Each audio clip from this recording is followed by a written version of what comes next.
In the midst of the COVID-19 pandemic, the health conditions of prisons all over the world have been a subject of deep concern. Being enclosed, crowded places, prisons are particularly suitable environments for the virus to spread. But this concern about the health conditions of prisons is most acute in the case of Egypt, where prisons are notoriously overcrowded and where complaints about their unhygienic conditions have become common even before this pandemic. To understand the gravity of the hygienic situation in Egyptian prisons, we need to bear two things in mind. The first is the big expansion of the prison population. And the second is a very dangerous transformation in the penal policy that the regime has been following. Now, the expansion in the Egyptian prison population is due to a surge in the number of political prisoners, and specifically to the increased recourse by the Egyptian authorities to pre-trial detention as a means of illegal punishment. Traditionally, Egyptian law set a 2-year limit beyond which time detainees should be either charged or released. But in 2014, this law was changed, allowing detainees practically to be held indefinitely.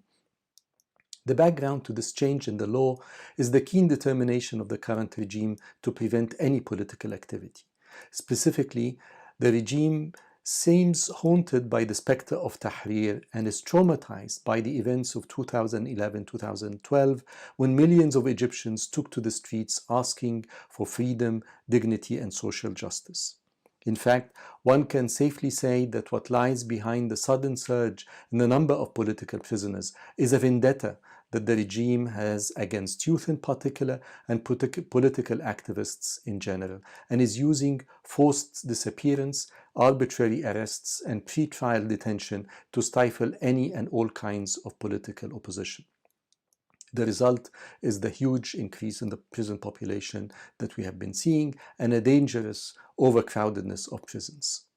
While the state has been building new prisons to cater for this influx of inmates, prisons are still dangerously overcrowded. According to a recent report issued by Human Rights Watch in 2016, Egyptian prisons were already operating at 150% of their capacity.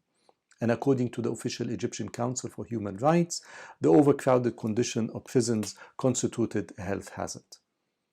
Since the outbreak of COVID-19 pandemic, the situation has got much worse, and there have been repeated calls on the authorities to release detainees, but to no avail. These conditions are doubly painful for me. As an Egyptian, it is painful to see some of Egypt's brightest and bravest unjustly locked up in these miserable conditions. And as a student of modern Egyptian history, it is painful for me to notice how, in comparison to the 19th century, which is the area of my specialty, my country has deteriorated sharply. In my research in the Egyptian National Archives on the history of public hygiene in the 19th century, I was particularly struck by the attention paid by the authorities to the health of prisoners and to the hygienic conditions of prisons and other places of detention. In the archives, I studied the foundational moment of the modern Egyptian health establishment, and I closely read the letters of the founder of this establishment, a Frenchman by the name of Khaled Fahmy, who came to Egypt in 1825 to found what became Qasr al-Aini, which is Egypt's first modern teaching hospital. But Khaled Fahmy was not only concerned with medical education, he was also concerned with public hygiene at large, and as such, he paid particular attention to the condition of prisons. What was behind this attention to the health of prisoners? It surely wasn't any humanitarian concern about prisoners as such. Rather, what we see here are two main concerns.